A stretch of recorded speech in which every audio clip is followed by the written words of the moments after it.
del sistema penal, de la sala penal y todos los juzgados que despachamos en el área penal. Hoy contamos con el doctor Oscar Montalvo, juez especializado, que nos va a hablar del precedente jurisprudencial, tema muy importante, porque siempre es bueno que nos pongamos de acuerdo sobre algunos conceptos básicos de precedente, qué es precedente, qué no es precedente, qué son simplemente unas citas conceptuales de jurisprudencia, y por lo tanto, cuándo podemos estar violando el precedente de una alta corte. Doctor Oscar, bienvenido.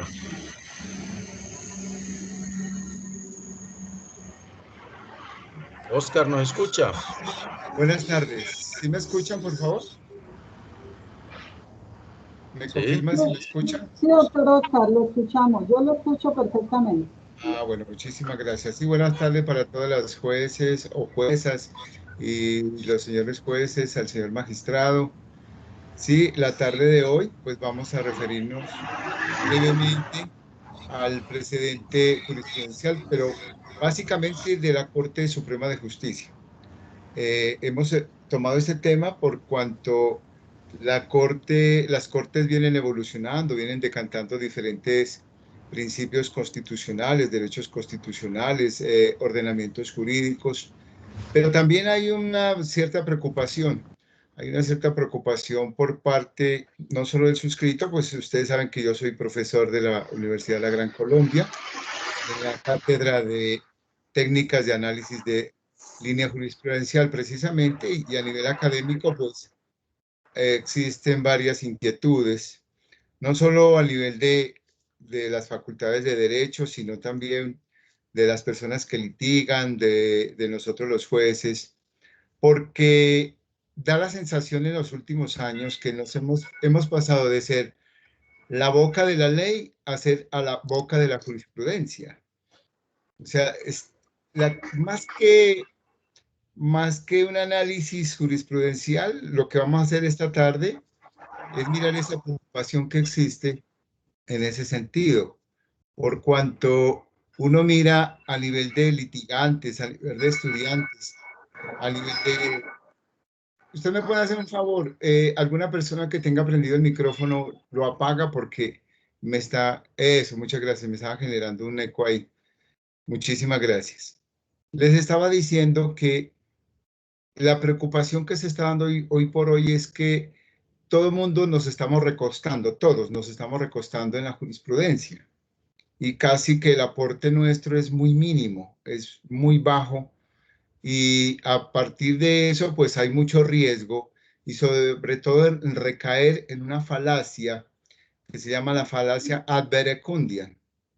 Esa falacia es cuando el abogado litigante, el profesional, el juez se recuesta mucho en buscar la jurisprudencia para solucionar el caso puntual. No es que eso sea negativo, de entrada, pues podemos decir que eso no es que sea negativo, de todas maneras, invocar jurisprudencia. Lo negativo es que el aporte nuestro es muy pobre, el aporte nuestro es muy mínimo.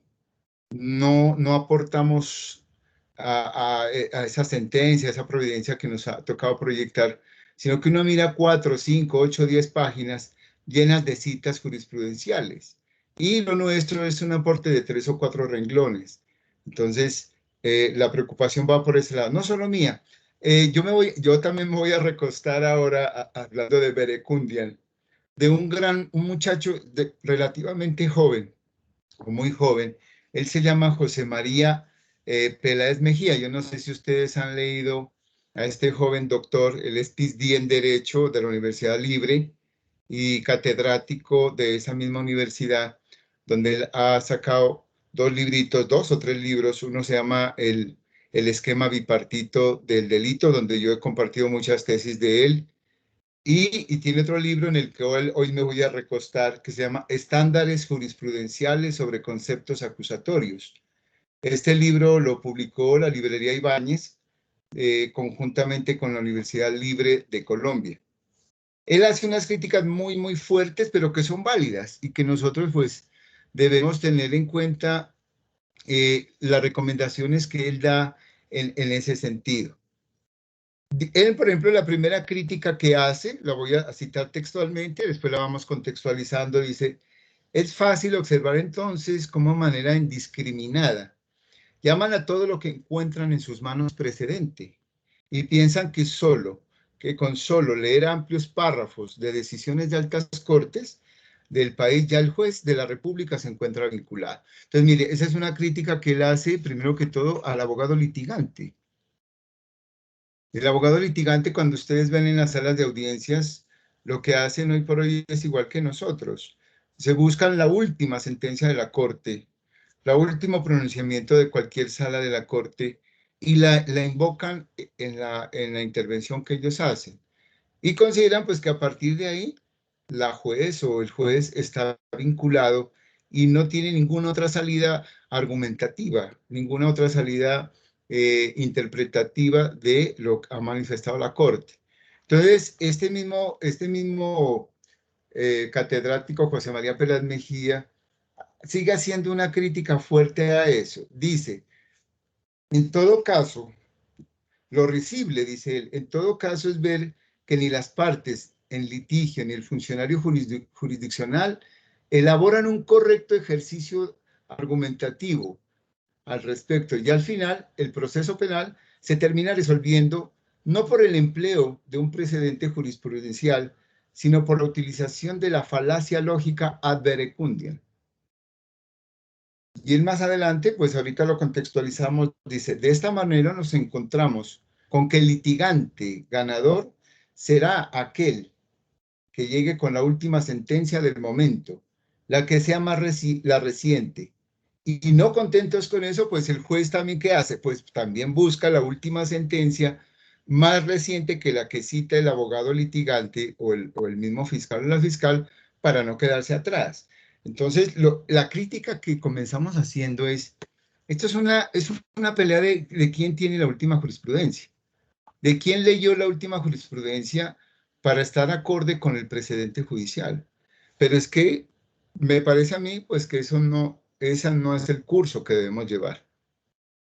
Ese no es el curso, con todo respeto, por cuanto, si bien, pues, a partir de la Constitución de 1991, y el decantamiento que ha hecho la Corte Constitucional en cuanto al precedente judicial, estamos dejando a un lado, y esa es la crítica que hace José María Peláez Mejía, y es válida la crítica que él hace, es que nos estamos olvidando del lenguaje, nos estamos olvidando de la interpretación, nos estamos olvidando de la argumentación, y eso sí es muy delicado, porque solo citar sentencias de las Cortes para nosotros proceder a tomar decisiones, pues sí, sí deja mucho que decir. Lo digo por el suscrito también, porque pues yo también estoy en esa situación precaria de solo estar pegados a los pronunciamientos de la Corte. Más adelante, yo me di a la tarea de analizar en otro tiempo una norma, una regla que hay en el Código de Procedimiento Penal, y que la Sala Penal de la Corte, por ejemplo, mediante un auto, se pronunció. ¿Y qué hacemos nosotros? Repetir lo que dijo la Corte. Entonces, la crítica o el análisis que hacemos esta tarde es el siguiente. Nosotros tenemos facultades intelectuales, nosotros tenemos capacidades y competencias. Y de acuerdo al artículo 230 de la Constitución Política de Colombia, pues está la autonomía judicial. Y más adelante vamos a poder mirar, y ustedes yo ya sé que lo saben, solo les voy a hacer un recuento histórico que ustedes ya lo saben muy bien. Más adelante nos podremos dar cuenta que nosotros podemos apartarnos de los pronunciamientos de la Corte, sobre todo de la Corte Suprema de Justicia. ¿Pero por qué no lo hacemos? Por muchas razones, por temor, porque aquí en Colombia existe el delito que se llama prevaricato por acción, que en otros países no lo existe. Acá se castiga al funcionario judicial con cárcel por haberse, eh, por haberse extendido más allá de lo que pudo haber hecho, pudo haberlo hecho, por extenderse, por tratar de crear y contribuir en el mundo del derecho. Entonces yo por lo menos a los estudiantes de 10º semestre les advierto que cuando tomamos las teorías de Herbert Hart, en esa teoría puntualmente, pues Hart dice que donde en un caso difícil no se puede solucionar el caso, pues hay que crear derecho. Entonces yo perfectamente les digo a los estudiantes de 10º semestre, pues que nosotros los jueces no podríamos hacer eso porque estaríamos incursos en el delito de prevaricato por acción, que las únicas entidades que pueden lograr y pueden hacer eso son las cortes. Las cortes en el activismo judicial y en ese antiformalismo, ellos se han creado derecho y se han ido un poco más allá de lo que inicialmente quiere decir la regla que ellos están analizando. Y pues la única opción que tendríamos nosotros es podernos adherir a los postulados y la doctrina de Ronald Dworkin, en el sentido que Dworkin pues sí nos dice, si no hay una solución al caso complejo, al caso difícil que a usted le han presentado, pues la solución es aplicar los principios. Entonces, uno les advierte a los muchachos, pues los jueces, esa posibilidad sí la tenemos, de arroparnos o justificar nuestras sentencias a partir de los principios de los que habla Dworkin y que después fueron reforzados por nuestro querido amigo Robert Alexy, que también pues ya habla del principio de la ponderación y el principio de proporcionalidad como tal. Ya poniéndolos en contexto a ustedes, tenemos que avanzar un poco en este sentido. Como yo les dije, me estoy pues recostando mucho en las teorías y en las tesis que plantea José María Peláez Mejía, por lo siguiente, porque él también nos recuerda que hay varios tipos de precedentes. Y tenemos pues que la Corte Constitucional, pues la voy a mencionar muy brevemente, la Corte Constitucional, pues los pronunciamientos que ella pronuncia son de obligación absoluta, que pues la posibilidad de nosotros no apartarnos de esas sentencias de la Corte, pues son casi imposibles, por cuanto son de una obligación absoluta. Perdón. También tenemos una obligación semiabsoluta, que también son trabajados por la Corte Constitucional en los eventos en que nos obliga única y exclusivamente la razón o la motivación de la sentencia de la Corte, lo que nosotros llamamos, o la misma Corte llama la ratio decidendi. Y para el caso que vamos a trabajar hoy, es la obligación relativa. Ese tipo de obligación relativa, pues también la trabajó la misma Corte Constitucional a partir de una demanda que hubo sobre el artículo 4. Perdón un momentico que por acá lo tengo.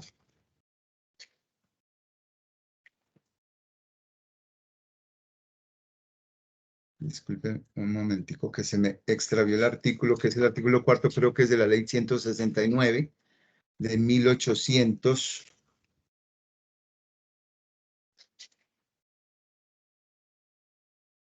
Perdón un momentico.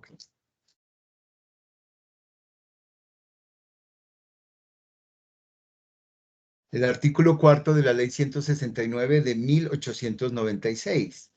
A partir de una demanda que hubo de inconstitucionalidad de la mencionada regla y de la mencionada ley, pues la Corte Constitucional tuvo dos pronunciamientos, que es la sentencia C-836 del año 2001 y la sentencia C-539 del año 2011.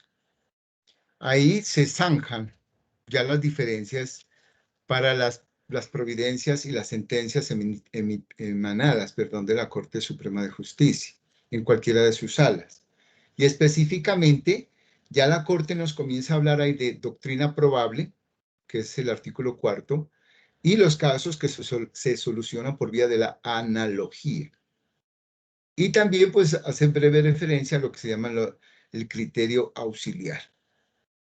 Ahí es donde comenzamos ya a aterrizar al caso puntual de lo que estamos buscando en este momento.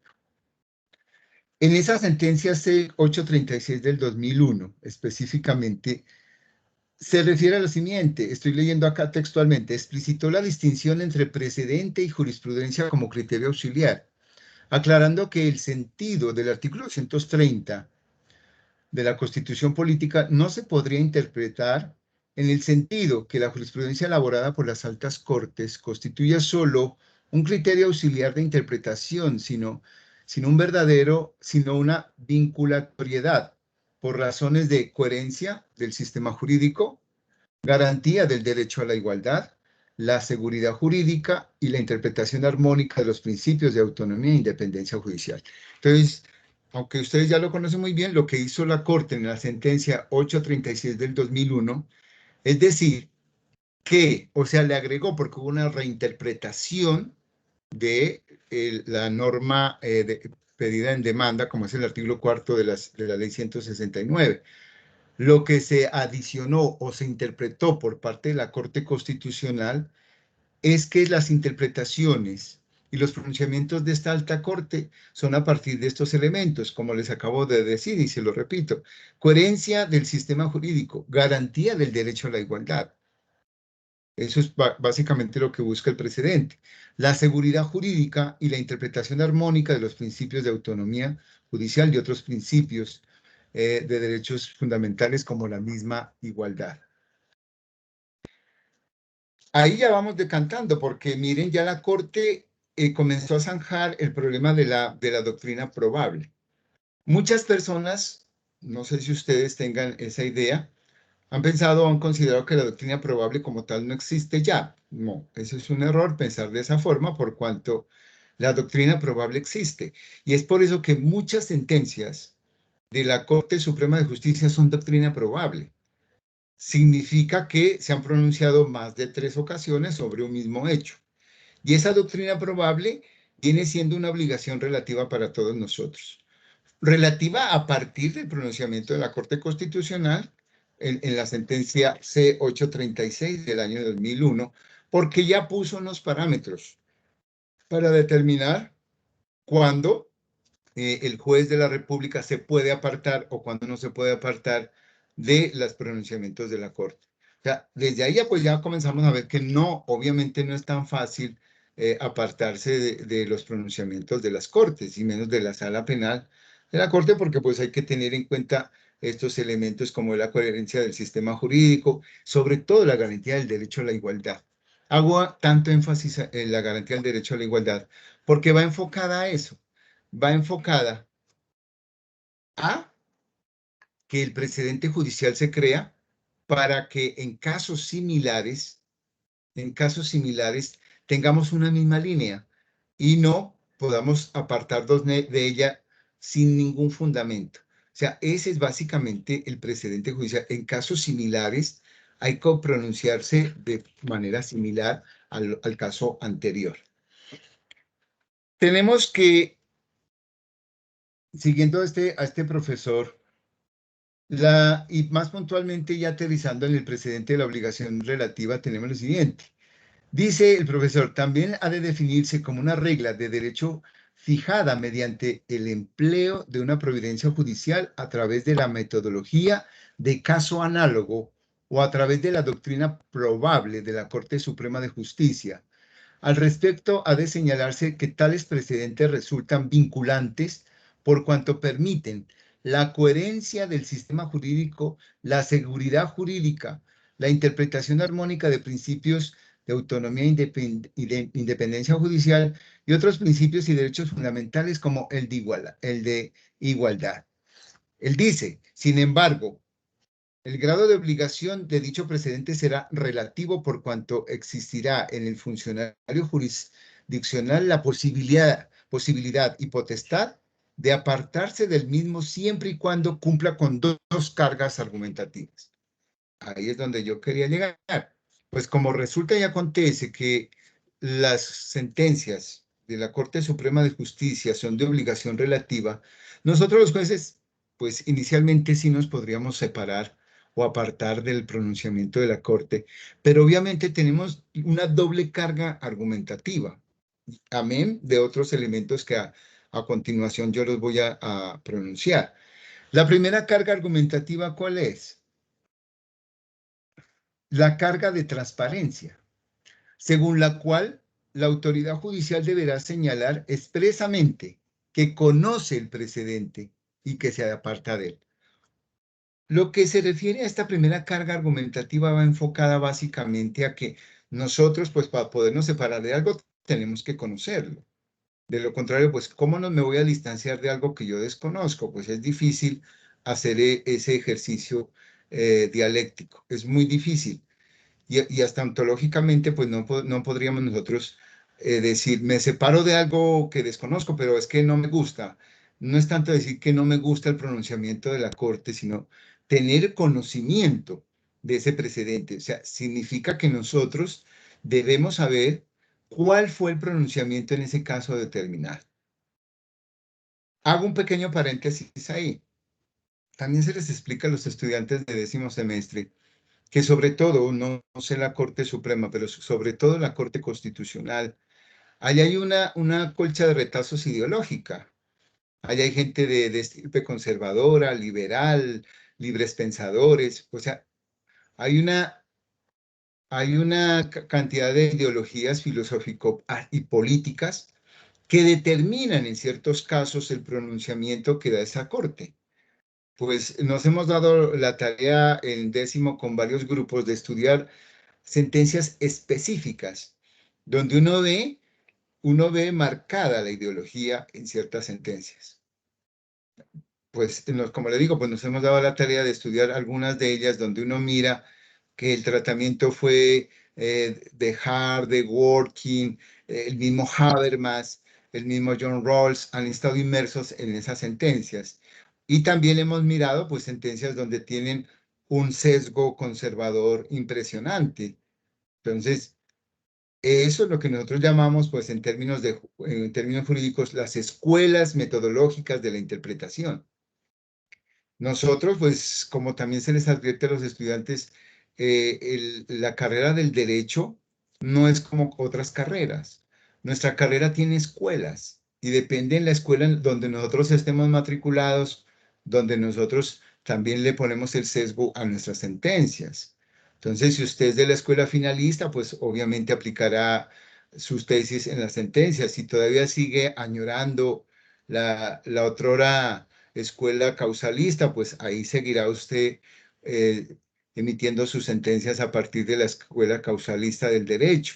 Y los que estamos, por ejemplo, que somos afines al funcionalismo moderado, pues también tenemos el sesgo ahí, pues si nuestra sentencia va necesariamente aplicada con ese sesgo de esa escuela, que es de Roxin, de Santiago Mirpuig, de Schunemann, de varios, de Frister, de varios tratatistas del derecho penal. Entonces, mire, necesariamente hay un sesgo jurídico, político e ideológico en cada una de nuestras sentencias, así digamos que eso no, pero sí hay escuelas donde nosotros las reflejamos en nuestras sentencias.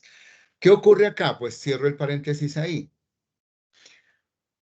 Debemos necesariamente, como se les advierte, tener conocimiento del precedente, pues del cual nos vamos a apartar por diferentes razones.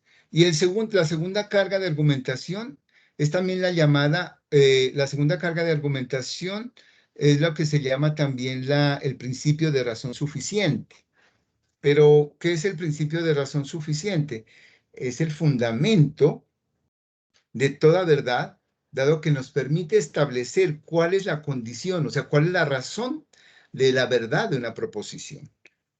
Entonces, ¿por qué estoy hablando de una verdad, de una proposición? Porque como el argumento está construido a partir de enunciados, y esos enunciados necesariamente deben ser verdaderos para que la conclusión obviamente sea verdadera, pues esa estructura enunciativa es lo que nos hace a nosotros conformar y poder nosotros lanzar un discurso argumentativo como tal. Esa es la exigencia que nos está pidiendo ahí.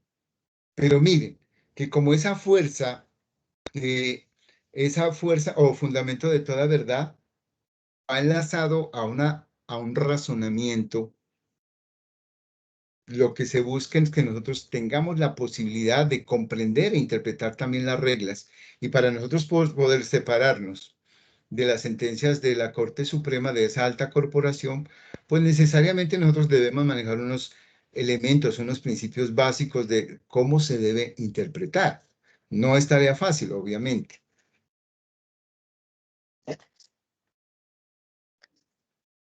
Ya les había dicho que a partir de esa doble carga argumentativa, pues hay otros elementos.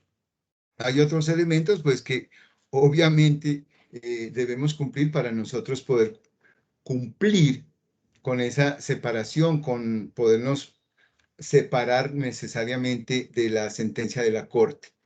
Por ejemplo, aquí nos dice el profesor que estoy tomando como referencia el día de hoy,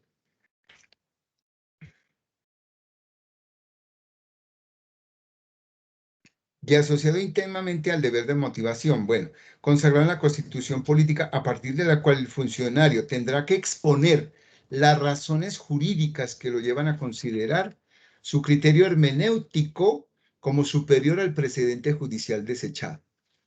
Es que nos están hablando de un criterio hermenéutico, o sea, un criterio de interpretación.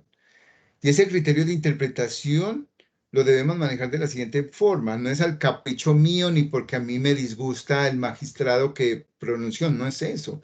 Es que no es una falacia ad hominem, que me cae mal tal persona y por eso las sentencias que le emite no me gustan.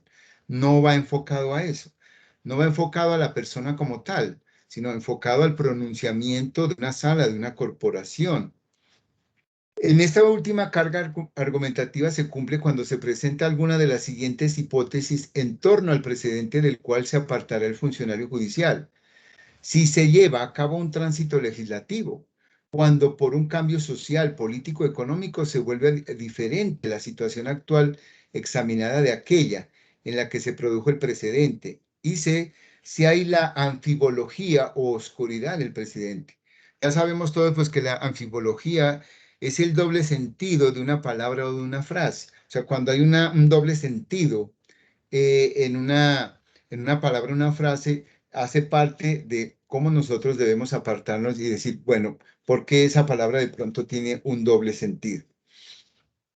Brevemente, sobre el criterio auxiliar de la Corte, podemos decir lo que nos informa el profesor que estoy enunciando.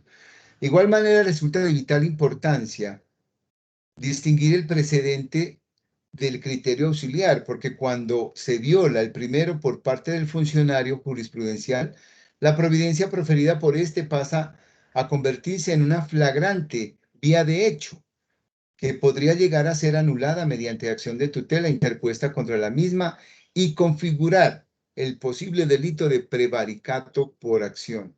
Eso es cuando nos separamos del precedente sin haber cumplido con esos estándares o requisitos para poder separarnos de él.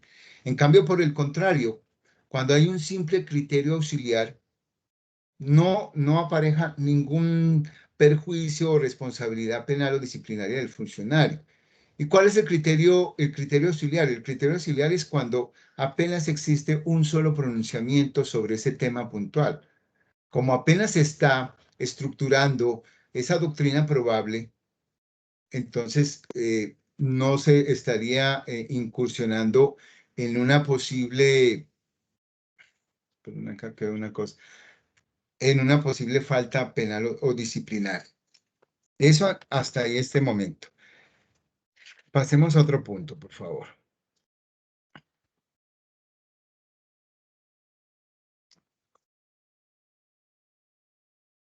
Hay un punto pues que poco nos agrada, es que hay muchas personas, no estoy hablando, no me estoy refiriendo a ustedes obviamente, hay muchas personas que dicen, si yo estoy estudiando derecho, ¿por qué tengo que leer filosofía? ¿Eso qué tiene que ver?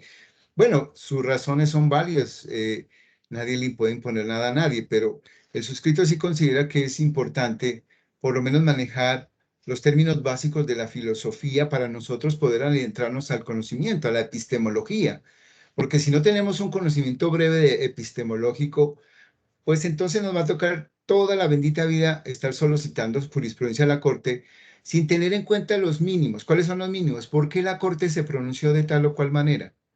¿Por qué la Corte en este caso decidió de esta forma? Nunca nos hemos hecho esa pregunta, sino que nuestro afán ha sido, mire, la Corte dijo esto sobre este caso y desde mañana nos toca aplicar eso. Y entonces uno llama al secretario, al oficial mayor, ojo hermano, porque a partir de mañana ya la Corte cambió de parecer, pero no nos damos a la tarea de decir, ¿y por qué cambió de parecer? ¿Cuál fue la razón del cambiar de parecer? ¿Por qué en este caso que veníamos manejándolo de esta manera, de forma jurisprudencial, mañana cambió de posición. Y nosotros pues también nos toca cambiar de posición porque como estamos atados al precedente judicial, pues no podemos hacer nada. Pero no nos damos a la tarea de investigar cuál fue la razón, cuál fue el meollo de cambiar de ese parecer de la Corte. Y todo es porque tenemos problemas en el lenguaje. Para ese caso, pues he traído, se cita a Heidegger. Heidegger es uno de los grandes filósofos y vapuleado en la era del nazismo porque se llegó a considerar que Heidegger, las teorías de Heidegger fueron asumidas y tomadas como pilares filosóficos, si se le puede llamar así, de los nazis, pero pues eso tiene relativamente verdad y falsedad. Pero Heidegger aportó a la humanidad unos elementos filosóficos muy importantes.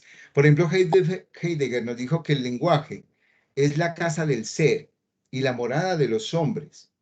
Mire, nos dice que el lenguaje es la casa del ser y la morada de los hombres.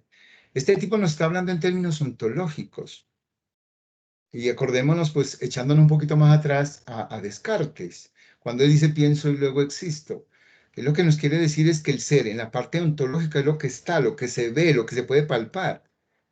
Y cuando nosotros hablamos de un crimen, de un delito, estamos hablando en términos ontológicos. Cuando A mata B es ontología, porque los códigos ustedes más que yo saben que es un deber ser, es un ideal. Entonces uno también le dice a los estudiantes de Derecho, ojo, que la Constitución Política de Colombia es un deber ser, es un ideal. Es que ahí dice que no se debe matar a otra persona, pero todos los días se están matando a personas en Colombia. Y hay estudiantes curiosos me dicen, pero entonces, ¿por qué en Colombia matan todos los días y el artículo 11 lo prohíbe? O no lo prohíbe, sino que dice que la vida es inviolable. Entonces yo le digo, ojo, es que la Constitución es un deber ser, está hablando en términos deontológicos. Y debe ser así, porque es que la Constitución no puede decir, no, la vida es inviolable, pero el que quiera matar, mate, porque pues esa no sería la razón de ser de la Constitución.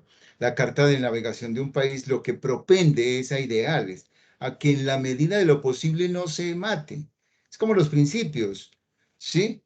Se busca es que se cumpla en la mayoría de los casos.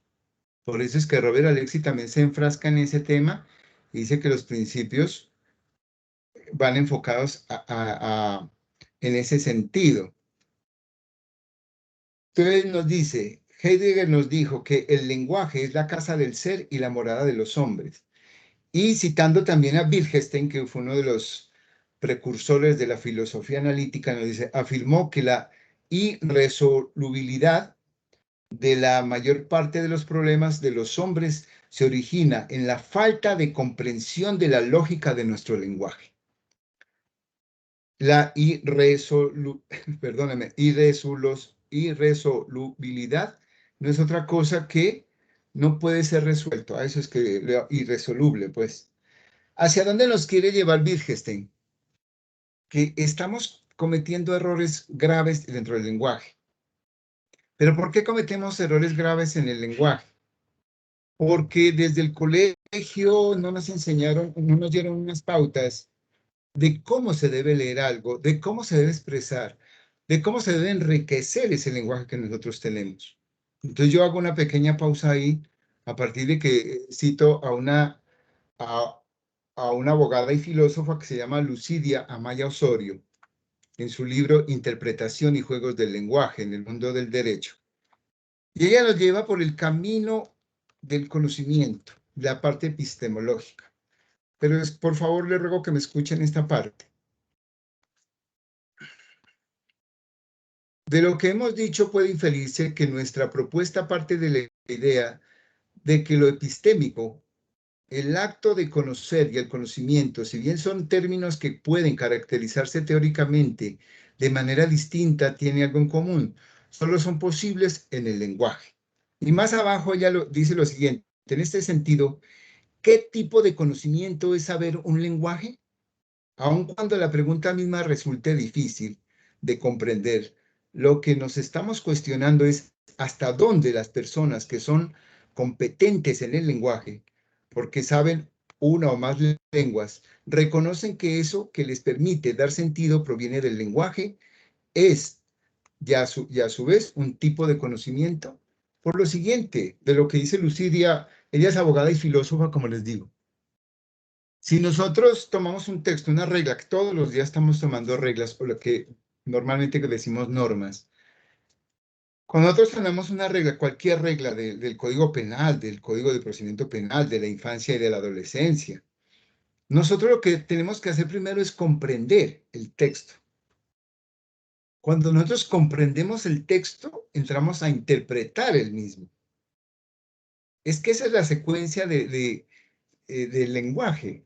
Primero nosotros tenemos que comprender lo que estamos leyendo, porque si yo no comprendo, pues difícilmente yo puedo interpretar el mismo. Me queda muy difícil interpretar si no he logrado comprender lo que estoy leyendo.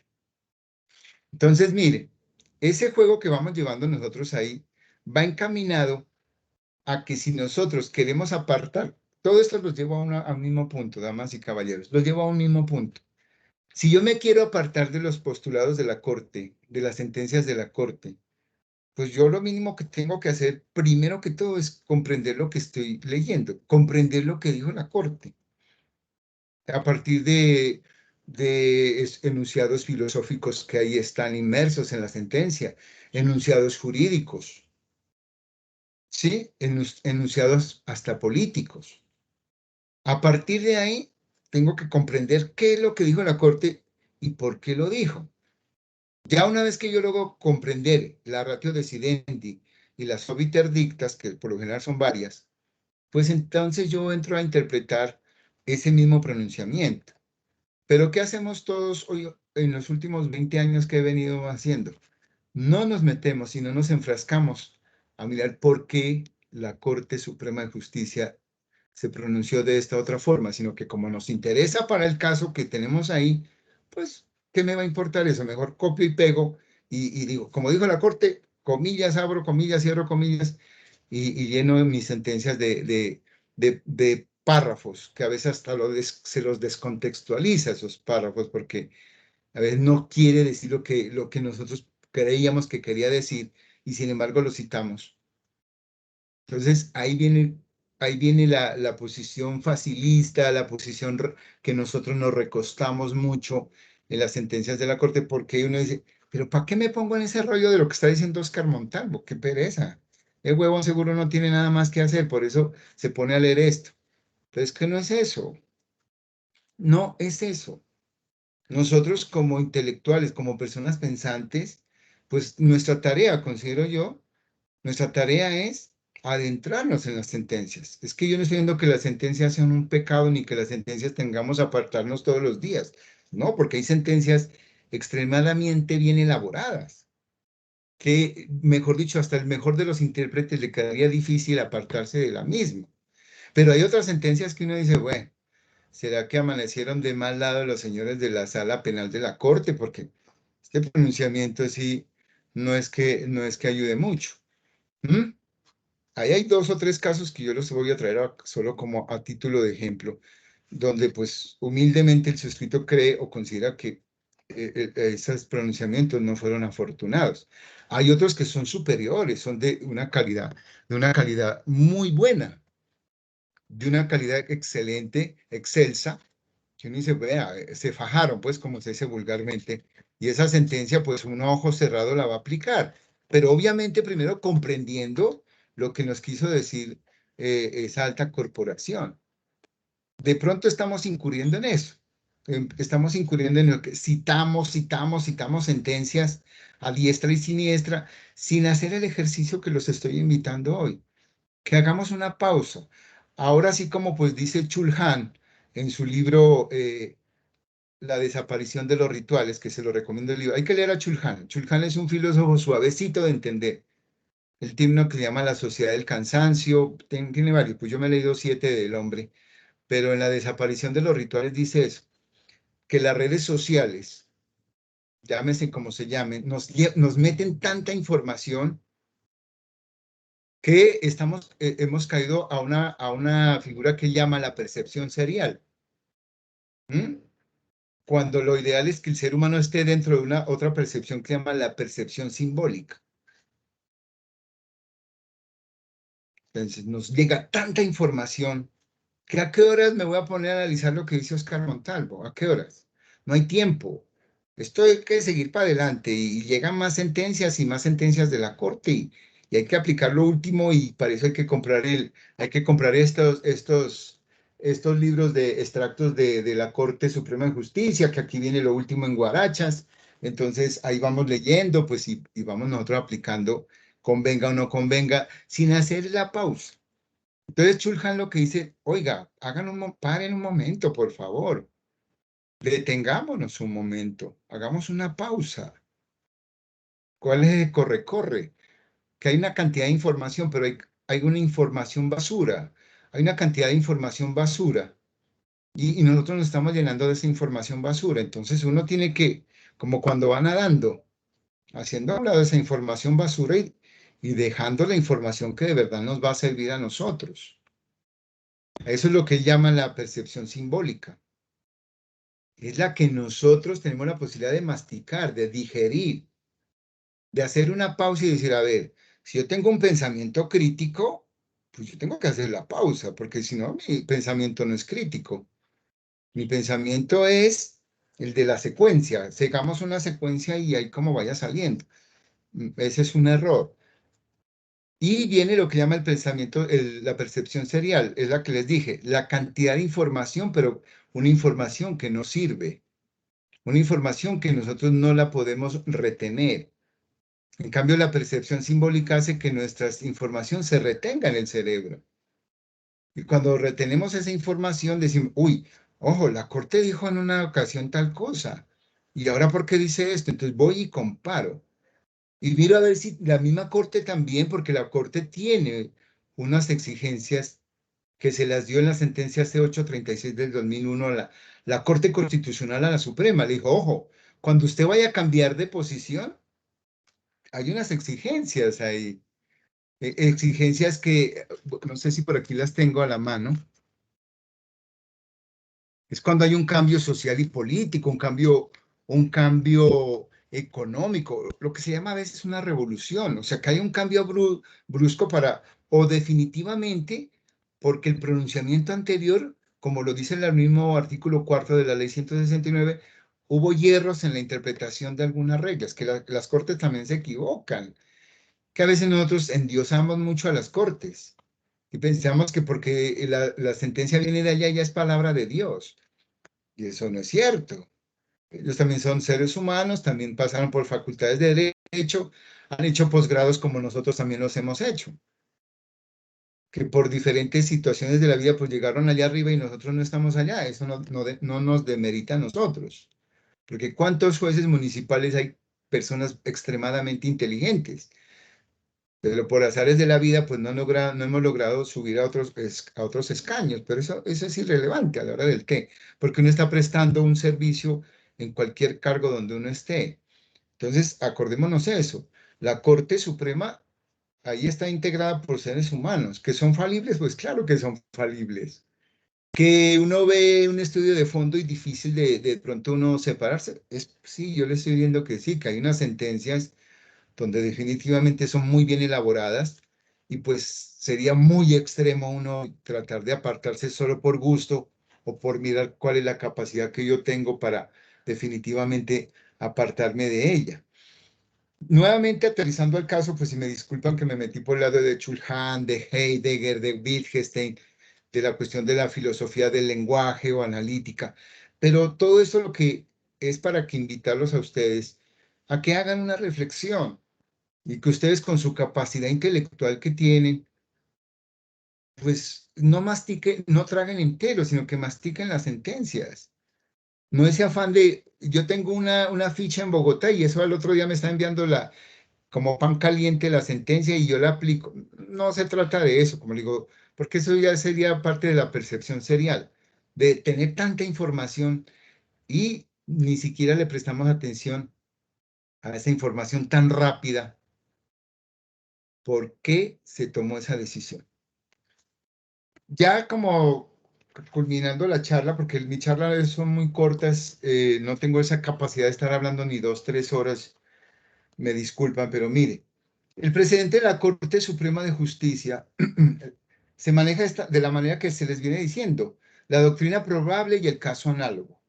En la doctrina probable, sobre este punto, el artículo 4 de la ley 169 de 1896, que establecía, abro comillas, 3 decisiones uniformes dadas por la Corte Suprema como Tribunal de Casación sobre un mismo punto de derecho, constituyen doctrina probable y los jueces podrán aplicarla en casos análogos. En tal sentido, es posible observar que la doctrina probable es una regla de derecho que opera no por analogía fáctica, sino porque constituye la interpretación probablemente correcta dada a una disposición legal. Mire, eso es lo que yo me estaba antecediendo a lo que usted les dije. Le repito lo que dice José María. En tal sentido, es posible observar que la doctrina probable es una regla de derecho que opera no por analogía fáctica, sino porque constituye la interpretación probablemente correcta dada a una disposición legal. Entonces ahí deja pues un margen o un manto como hablan Hardy y ellos, de textura abierta, pues porque dice probablemente que hace correctamente la Corte una interpretación correcta a una regla específica. Entonces tenemos que la Corte Constitucional en la sentencia 836 del 2001 consideró que los jueces inferiores que desearan apartarse de la doctrina probable dictada por la Corte Suprema están obligados a exponer clara y razonablemente los fundamentos jurídicos que justifican su decisión, en los términos de unos numerales que indica ahí. Es decir, se garantiza la autonomía e independencia de la rama judicial y se establece, por ende, un precedente de obligatoriedad relativa. Esto va de la mano con, bueno, ahí sí yo también pegado a la última sentencia de la Corte, pues resulta y acontece que Eugenio Fernández Carlier, que es magistrado de la Sala Penal de la Corte, en una sentencia del 21 de octubre del 2020, radicado 51.478, pues se refiere a lo que estamos manifestando acá. Está diciendo que en la sentencia C-621 del 2015, cuando declaró exequible el inciso 2 del artículo 7 del Código General del Proceso, y se refirió a la doctrina probable, manifestó, una vez identificada la jurisprudencia aplicable al caso, la autoridad judicial solo puede apartarse de la misma mediante un proceso expreso de contraargumentación que explique las razones del apartamiento, bien por ausencia de identidad fáctica que impide aplicar el precedente al caso concreto, y 2, desacuerdo con las interpretaciones normativas realizadas en la decisión del precedente, y 3, discrepancia con la regla de derecho que constituye la línea jurisprudencial. Y más abajo, pues cita la sentencia que la estamos trabajando acá, como el AC 836 del 2001. Miren, esa sentencia que les acabo de decir, habla de ¿qué? De interpretar. Está hablando de interpretar. Es que todo esto es de interpretación.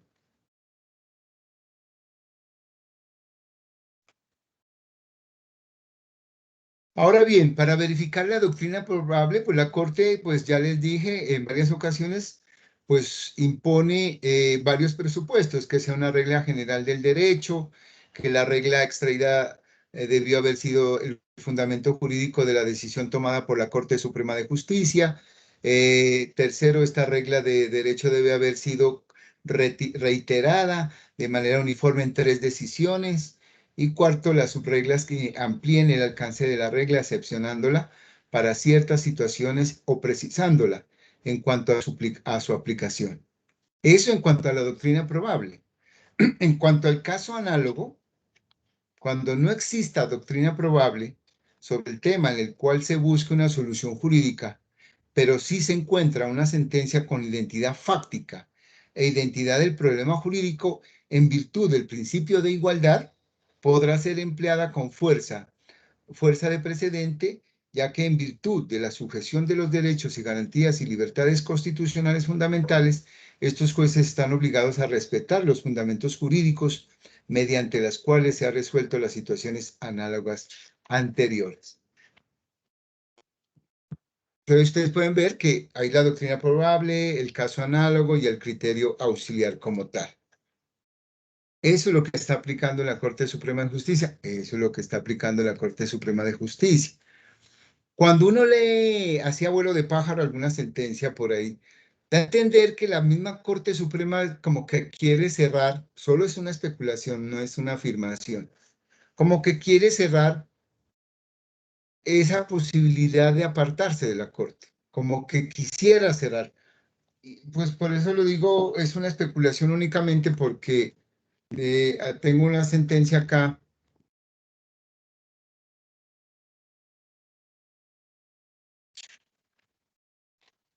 sobre el precedente judicial, que es la sentencia 50.312 del día 17 de junio del año 2020, Jaime Humberto Moreno Acero. Aquí, por ejemplo, cuando hace referencia a un caso que le llegó a la Corte, dice, el respeto al precedente es entonces esencial en un Estado de Derecho. Sin embargo, también es claro que este principio no debe ser sacralizado, puesto que no solo puede petrificar el ordenamiento jurídico, sino que además podría provocar inaceptables injusticias en la decisión de un caso. Y más adelante dice que en un caso que estaban trabajando ahí, debe ser obligatorio el cumplimiento de esa sentencia y que se lo tiene como precedente judicial. Entonces uno, si lo lee rápido, dice, pero pues entonces la Corte ahí se está contradiciendo. Puede haber injusticias en un pronunciamiento porque dice, pero en este caso puntual, esta sentencia es obligatoria su cumplimiento. Y que no le daría ninguna posibilidad a uno de separarse de la misma.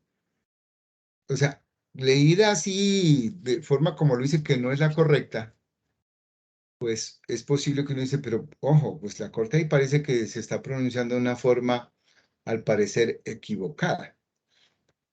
Pero no, pues yo solo estoy especulando en esa sentencia.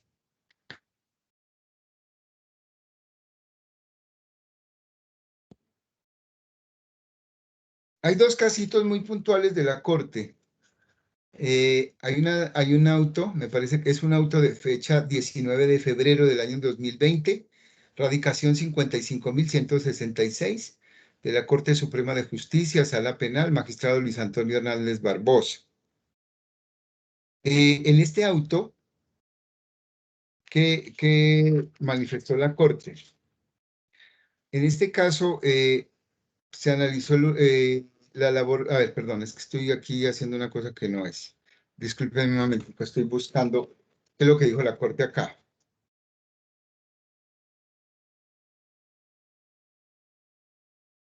Analizó el artículo 349 del Código de Procedimiento Penal. En los delitos en los cuales el sujeto activo de la conducta punible hubiese obtenido incremento patrimonial fruto del mismo, no se podrá celebrar el acuerdo con la Fiscalía hasta tanto se reintegre por lo menos el 50% del valor equivalente al incremento percibido y se asegure el recaudo del remanente. Eso dice el 349 del Código de Procedimiento Penal. Como ustedes se dan cuenta, hemos sido reiterativos en decir que ¿qué hace la Corte? Interpreta. Interpreta reglas, interpreta ordenamientos, interpreta leyes. La Corte en este auto se fue un poquito más allá y extendió a casos que no dice la regla, que si no se cancela la mitad, no se puede aceptar los cargos de la persona que en la formulación de imputación lo hizo.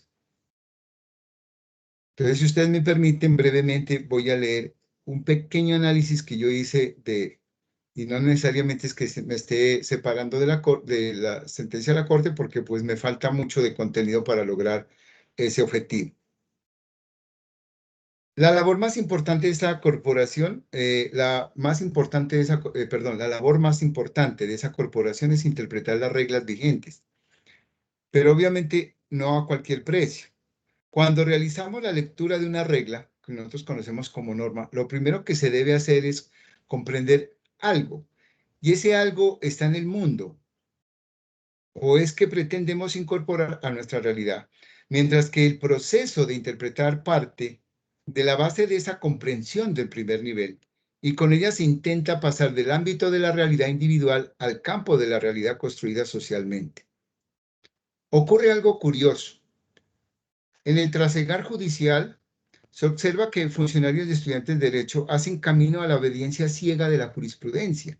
Tan es así que en la mayoría de las actuaciones se observan citas de altas corporaciones sin siquiera observar mínimamente por qué determinada corte dijo eso o aquello y por qué lo dijo. Entonces nos atenemos a lo que dice la abogada y filósofa Lucía Amaya Osorio. Abro comillas, entender que el interpretar es un acto de adjudicación implica que el operador, cuando se enfrenta al texto, tiene enfrente de sus ojos un conjunto de palabras a las que, si bien de manera independiente puede asignarles un significado, al intentar identificar el sentido que resulta de la articulación de tales palabras, no logra saber de entrada si ese sentido es o no aplicable al caso concreto. En palabras simples, el intérprete decide incluir o excluir el asunto objeto de la revisión del alcance de la expresión lingüística, pero su decisión no está fundada sobre el sentido del texto, sino en criterios ajenos al enunciado y al lenguaje en general. Mire, es que este texto es muy largo y no quiero cansarlos en este sentido, pero sí hago referencia a lo siguiente. Es un texto que yo lo voy a compartir en la página del conversatorio para que ustedes lo lean un poquito más despacio. Es que en el salvamento de voto que hace el magistrado Eugenio Fernández Carlier, él dice, abro comillas, la aceptación o el allanamiento a cargos es un acto unilateral del indiciado incriminado. Así lo estableció el legislador. Eso es lo que llama hermenéutica con autoridad, al señalar el artículo 283 del Código de Procedimiento Penal, que abre comillas, la aceptación por el imputado es el reconocimiento libre, consciente y espontáneo de haber participado en alguna forma o grado de ejecución de la conducta delictiva que se investiga. Cierra comillas.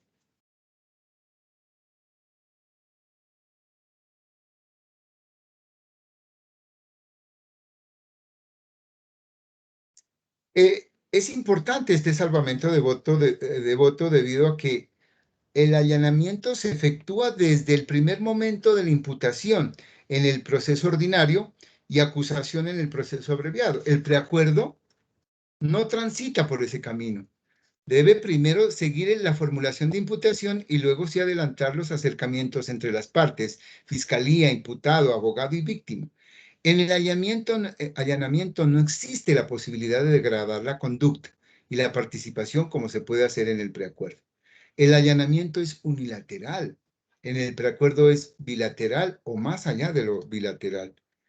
Entonces, la interpretación que da la mayoría de la sala a esta regla es extralimitarse en su comprensión del texto. El legislador, contrario a lo señalado por la Corte en su mayoría, lo que busca en el allanamiento es evitar que muchos procesos sigan su curso hasta el juicio. Es por eso que se busca convencer por medio de premio al sujeto activo del hecho de la conducta punible para que acepte desde su inicio la responsabilidad en la conducta que se le endilga. Pero si desde el inicio se le pone trabas, como obligarlo a devolver o indemnizar el 50% de lo apropiado, nos lleva inexorablemente a que en muchos casos, si no la mayoría, prefiera continuar con el proceso. Yo no me quiero extender ahí porque yo hice un análisis un poquito más a fondo de ese caso. En palabras más, palabras menos, pues lo que me refiero ahí es que no hubo una buena y correcta interpretación de la regla por parte en ese auto de la Sala Penal de la Corte. Y me recuesto en lo que dice Lucidia Maya en el libro Interpretación y Juegos del Lenguaje, como les procedí a leerles a ustedes y que con atención me honran con su atención. Pero miren, como ese caso, hay problemas de interpretación. Para mí ese auto es infortunado por parte de la Corte. Y a Eugenio Fernández Carlier, como salvamento de voto, léalo, ese salvamento de voto. Es mucho más importante que el mismo auto. Es mucho más importante porque el mismo Carlier dice, ¿En qué parte de esa regla habla de que al que se le informó la imputación debe...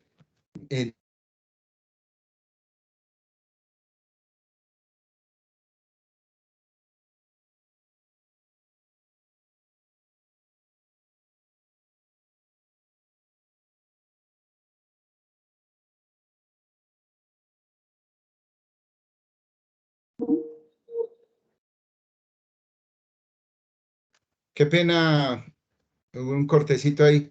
Está Martica para que me confirme si sigo o no sigo acá en internet. Sí, doctor. Estamos Sí, es viendo. que, sí, es que tuve un cortecito ahí, pero pues eso ya es de Movistar, ya no es problema mío. ¿Mm? Sí, entonces a eso es que me refiero. Que mire, que todo está en la línea de la interpretación. Cuando vayamos a hacer por segunda vez el examen para el concurso, ¿por qué fallamos en el concurso? Porque no tenemos la capacidad a veces de comprender el texto que nos ponen ahí.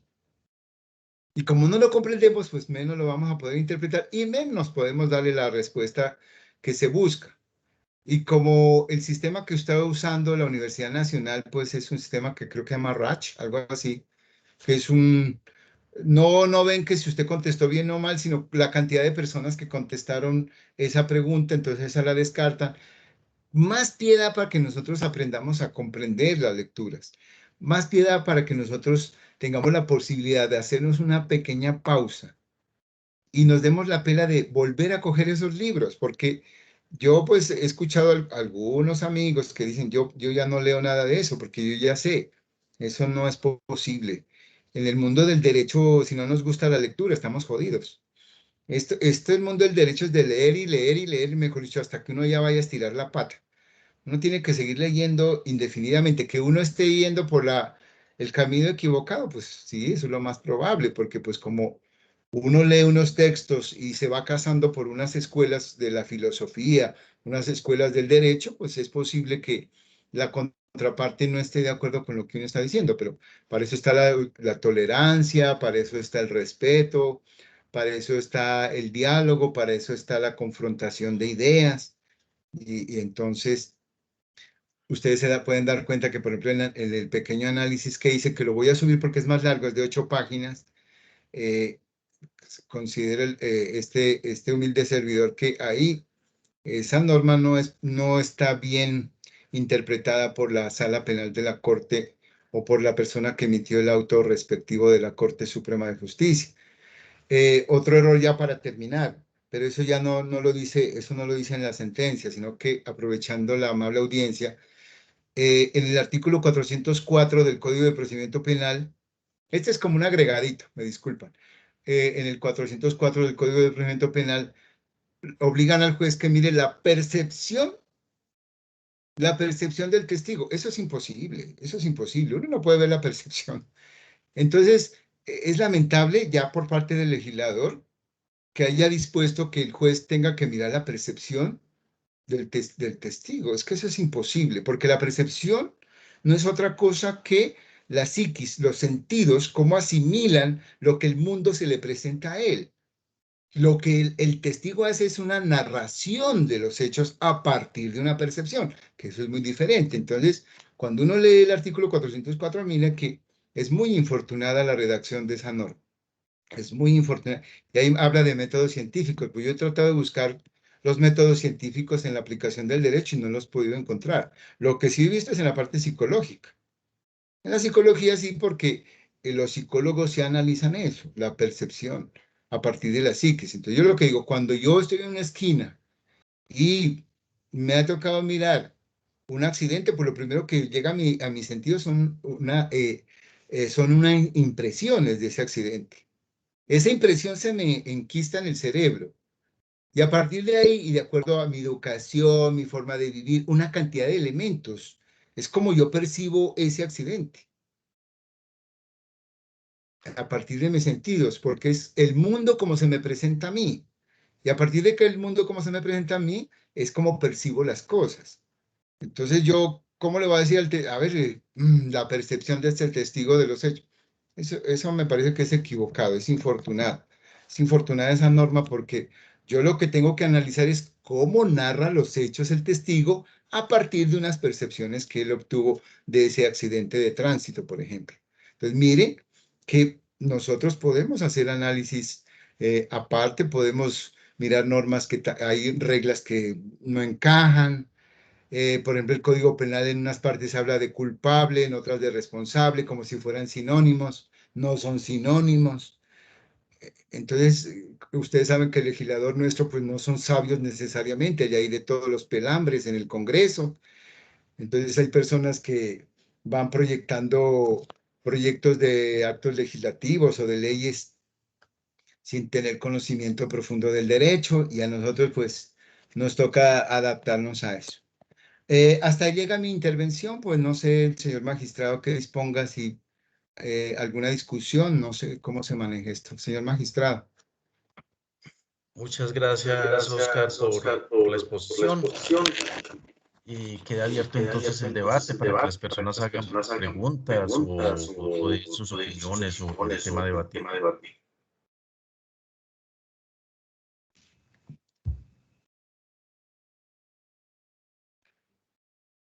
Oscar, mientras el público se anima, le pregunto, ¿Sí? de todas las decisiones que profiere la Corte Suprema de Justicia, a su juicio y después de estudiar tan concienzudamente la C836, ¿cuáles de ellas pueden constituir precedente jurisprudencial?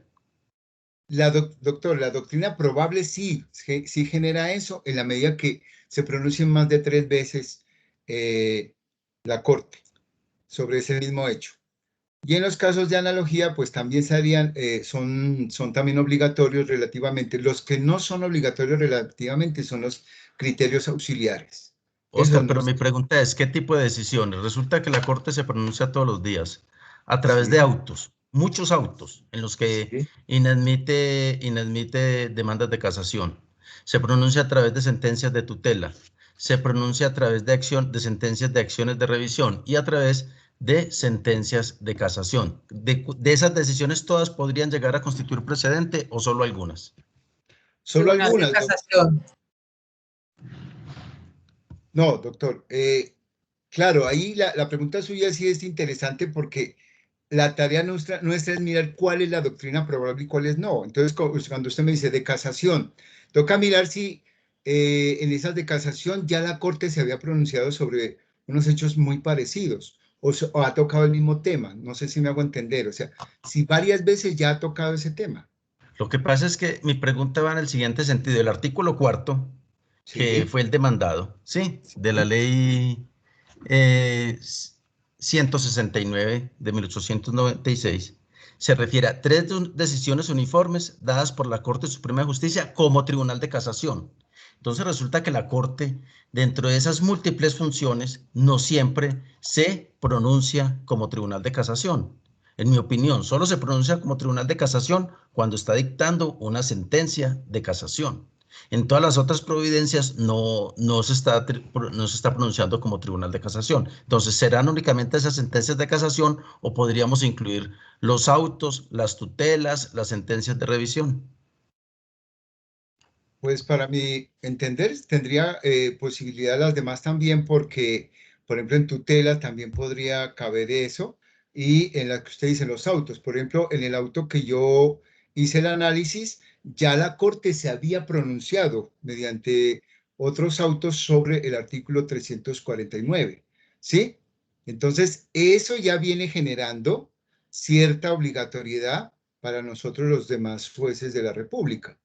En el caso puntual, por ejemplo, usted me dice los autos claro que generan obligatoriedad cuando ya la Corte se ha pronunciado o ha sido insistente en ese caso puntual, por ejemplo, en el artículo 349 del Código de Procedimiento Penal. Oscar, y otra pregunta, no me quedó claro si usted es amigo o enemigo del precedente jurisprudencial. O sea, ¿usted comparte que el precedente sea obligatorio o no está de acuerdo con que el precedente sea obligatorio? Sí, sí debe ser obligatorio, sí debe ser obligatorio porque pues hay unos parámetros que en la 836 se dispuso, como por ejemplo el derecho a la igualdad. Porque si, por ejemplo, usted como magistrado toma una decisión, yo tomo otra, el juez de circuito de Calarcá toma otra, en un caso que es parecido o análogo, pues ahí se estaría violando flagrantemente el derecho a la igualdad. Y en ese sentido sí debe haber uniformidad. Lo que yo estoy diciendo es que hay varios casos, no son muchos, obviamente, hay varios casos donde pues la Corte se ha equivocado, pues a mi parecer, obviamente, ¿no? Aunque yo también he leído, pues en otros libros donde dice, ve, aquí esta sentencia fue infortunada, no solo yo, sino doctrinantes que hacen relevancia en varios casos donde pues las sentencias no han sido muy afortunadas y al parecer se ha cometido errores lingüísticos de interpretación, y entonces, pero no son muchos, obviamente, pues la mayoría de los casos son muy atinados, muy centrados en el tema que se está trabajando. Y por eso quedó abierta la posibilidad de que los intérpretes de inferior jerarquía nos apartemos de ese precedente con argumentos válidos, porque hay argumentos válidos para apartarse del precedente y argumentos inválidos. O débiles, claro, o son Mm, débiles. Hay sí. débiles, entonces, lo que les dije es que apartarse de lo que dice la Corte no es fácil, porque pues los planteamientos de la Corte son muy buenos. Así estén equivocados, son buenos, o sea, tienen una estructura argumentativa muy fuerte. Entonces uno por eso más bien prefiere decir, no, mejor digamos lo que dijo la Corte, ¿para qué me meto en ese rollo de poner a pelearme con la Corte? ¿Mm? ¿Alguien de los demás compañeros que están participando en el conversatorio quiere intervenir? No, no se nos anima el público, Oscar. Sigamos entonces.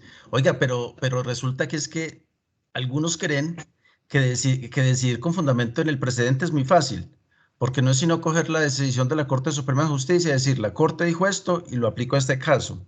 Claro. Pero si leemos a López Medina, en el derecho de los jueces, que analizó tan detenidamente este tema, él dice, es que lo primero que el juez tiene que analizar es determinar si son casos análogos, porque si no son casos análogos, aplica el primer criterio para apartarse, que es la disanalogía. En segundo lugar, hay que, después de que se establece si el caso es análogo, ya hay que identificar en esa sentencia que miramos como precedente cuál es la ratio decidendi. Y eso es bien complicado. Ha dado casos donde la Corte dice la ratio decidendi es esta, y a los 8 o 10 años, analizando la misma jurisprudencia, otro intérprete o la misma corte dice, la ratio decidente no es esa, la ratio decidente es aquella. Entonces, decidir por vía de precedente tampoco es una labor tan sencilla. Sí, lo que usted dice es cierto, doctor, pero es que mire, todos hemos incurrido en algún momento en este caso. Por ejemplo, vámonos a la vía de las tutelas, que es como más fácil trabajarlo en este momento. En las vías de la tutela, ¿qué hace uno? Dice, es salud, entonces coge un caso parecido de tutela de salud, este encaja y copia y pegue y por ahí va resolviendo, ¿sí? Entonces, uno no ve lo que usted está diciendo, si es un caso análogo, o solo ve que es parecido, que la persona tiene cáncer, el otro tiene cáncer, entonces dice, como este tiene cáncer y en el otro tiene cáncer, por ahí es. Y entonces uno va citando sentencias de la Corte, es un caso de la Corte Constitucional, donde decidió una persona que tenía cáncer, y este tiene cáncer, entonces este me sirve a mí, sin tener en cuenta lo que usted acaba de decir, la ratio decidendi, sin tener en cuenta si la situación fáctica encaja. Y en otros casos, cuando uno lleva la línea jurisprudencial, que esa es la tarea mía que dicto yo en 10º semestre, hay sentencias donde uno la cita y cuando resulta que el caso fue negado. Eso es peor ahí, porque la Corte negó, por alguna otra razón negó, pero la citamos porque esa partecita a mí me interesa. Entonces, a eso es lo que se los invita a hacer una reflexión, a que no estemos haciendo copia y pegue, sino mirar lo que usted acaba de decir, analizar varios factores que puedan determinar si esa sentencia de la Corte nos va a servir para el caso que estamos planteando.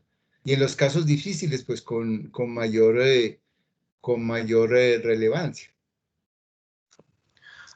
Oscar, en mi opinión, el precedente es muy importante, porque hace previsible las decisiones judiciales y garantiza el derecho de igualdad. Y ante esa textura abierta de las normas, nos permite escoger una interpretación que ya la Corte consideró que era la más razonable. Y no nos Sí. amarra porque nos podemos apartar válidamente del precedente. Entonces, yo soy amigo del precedente, pero el precedente que lo utilicemos técnicamente diciendo, ¿hay precedente o no hay precedente? Son casos análogos y tenemos 3 decisiones uniformes. Y si no hay 3 decisiones uniformes, tranquilamente podemos decir, no a la Corte, porque no es precedente. No hay 3 decisiones uniformes sobre ese caso. Y en mi opinión, solo constituyen precedente las sentencias de casación. ¿Por qué? Porque esa fue la norma demandada y sobre la que se pronunció la Corte Constitucional. En nuestro sistema no existía el precedente hasta el año 2001. Y esto fue una creación de la Corte Constitucional, porque analizó una norma de 1896 que nunca se le pasó al legislador de 1896 establecer el precedente en Colombia, porque en esa época teníamos el sistema continental europeo arraigado, un sistema absolutamente legislado. Lo que pasa es que con los años los sistemas se van acercando, el sistema continental europeo al sistema del precedente, y se van fusionando. Entonces, ¿qué dijo la Corte Constitucional? De ahí nos estableció la obligatoriedad del precedente. Yo creo que entonces, como la norma demandada se refiere únicamente a decisiones de la Corte Suprema de Justicia, actuando como tribunal de casación, estas se deben limitar a sentencias de casación. Y yo le encuentro razón de ser a eso, porque es que mire que la Corte hace el estudio exhaustivo del asunto y de la interpretación de la norma, es cuando conoce de fondo la casación. En los autos a veces no toca tan profundamente el tema. En las sentencias de tutela son sentencias donde tampoco incluso actúa a veces toda la Corte, sino que actúa por salas. Entonces yo creo que la razón de ser es, en mi opinión, siguiendo los lineamientos de la norma demandada y declarada exequible, que el precedente debe limitarse a las sentencias de casación. ¿Alguien quiere participar? No sé, todo el mundo los veo muy callados. No sé qué pasó. Y vemos... Bueno, Oscar, si que... No, bueno, Eder quiere participar. Eder, bien pueda. La Tebaida. Gracias, buena tarde. No sé si escucharon que me presenté, pero tenía problemas aquí de micrófono. Eder Alonso, juez segundo de la Tebaida. Muy interesante. Yo he sido de aquellos a los que la filosofía no les resulta aburrida, pero resulta compleja y requieren bastante tiempo. Y tengo que confesar que he escuchado como 3 veces aquí al doctor y ha sido de los pocos que no le considero el discurso un ladrillo, sino que como buen pedagogo se hace entender y hace interesante la charla. En relación con el meollo aquí del estudio sobre el precedente, también compartí algunas de las inquietudes que hace el doctor, nuestro magistrado, en relación con qué era lo que se podía calificar como precedente. Y entonces entendí dentro de la exposición que ese precedente o estaba en la doctrina probable o en la aplicación del precedente en las situaciones analógicas o en la visión o en la adopción de la jurisprudencia como criterio auxiliar, que esa es la concepción desde el año 91. También tenía esa inquietud en relación con lo de la doctrina probable. También considero que doctrina probable no puede ser sino lo que dice la misma norma. Aquellas decisiones unificadas que como tribunal de casación, fungiendo como tal, y para casos de tal evento, en los que se pronuncia la Corte, no podría, pienso yo, extenderse o darle carácter de doctrina probable a una decisión que no haya sido producida dentro de ese contexto. Por lo demás, considero que, y además es una crítica fascinante en relación con lo que hacemos a diario, ve tan buena esta, pero este litigante está muy juicioso, voy a ver qué más hay. Ese ejercicio no es tan descabellado tampoco. Si se hace responsablemente, es bueno. Es bueno y bajo la concepción, al menos en mi caso, tengo ese pecado. Me encanta me gusta contar con lo último, con lo que haya, pero sí trato de buscar el contexto. Y evito las grandes transcripciones porque están prohibidas o dormimos al público con una lectura de una transcripción. Pero sí creo que cuando hago ese ejercicio, estoy cumpliendo con apoyarme en la jurisprudencia como criterio auxiliar. no con aquella jurisprudencia que constituye doctrina probable, sino con la jurisprudencia de los superiores funcionales que han estudiado los casos análogos y me permiten apoyar de esa manera mis decisiones. En materia de tutela, todos lo hacemos, aplicamos las últimas sentencias de la Corte y todos sabemos que las tutelas, si no son sentencias de unificación o si no son sentencias intercomunis y si no son sentencias interpartes, no son de obligatorio cumplimiento para todas las partes. Entonces, podría resultar un ejercicio más fácil apartarse de una decisión de tutela que no constituya sentencia unificada. Claro, está el rótulo de que es cosa juzgada constitucional revisada. Cosa juzgada constitucional que incluso es relativa porque la misma Corte admite que contra una decisión de revisión puede venir una eventual acción de nulidad, un eventual ejercicio de nulidad frente a esa tutela por vías de hecho o por otras circunstancias. En fin, que el llamado que nos hace el colega resulta muy, muy interesante. El recorderis que nos hace de unos amigos, enemigos que tenemos todos, que son los amigos Hart, Dworkin, Robert Alexis y los filósofos modernos, es bastante bueno aquí de cara a la repetición del concurso. Y sí, tiene razón cuando indica que si no se tiene ese fundamento, pues mal se puede darse uno a la tarea de aplicar el derecho. Solo para indicarle, pues, doctor, que le agradezco muchísimo, muchísimo la exposición que nos hace con esas precisiones de cómo recibo particularmente sus... Pienso que en particular, yo concluyo que lo que he hecho es un uso de la jurisprudencia como criterio auxiliar, fundamentado en la Constitución del 91. Y hay que decir que la jurisdicción contenciosa administrativa ha avanzado mucho más cuando admite el tema de las sentencias unificadas. En penal, claro, eso es casi que imposible pensar en eso. Pero en materia contenciosa, el hecho de que haya unificación de jurisprudencia obligatoria hace que avancen mucho las cosas y que prácticamente el precedente sí tenga que ser necesariamente obligatorio. Y ellos no acuden a la regla de la doctrina probable, sino a la aplicación directa de la obligación de unificar jurisprudencia en los casos que se dan. Quiero agradecer eso, también agradecer la oportunidad que nos da el tribunal para continuar en el conversatorio. También me da gusto ver aquí en la lista participantes a los compañeros y compañeras. Saber que en medio de esta mano de muertos que ha traído, de muertos judiciales que ha traído el coronavirus, a nuestro distrito creo que estaba a salvo y me alegra mucho saber que estamos para continuar en esa labor de seguir estudiando y aprendiendo de los que, como el doctor Oscar, son los que saben. Muchas gracias, buena tarde. Muchas gracias, Eder. ¿Algún otro participante?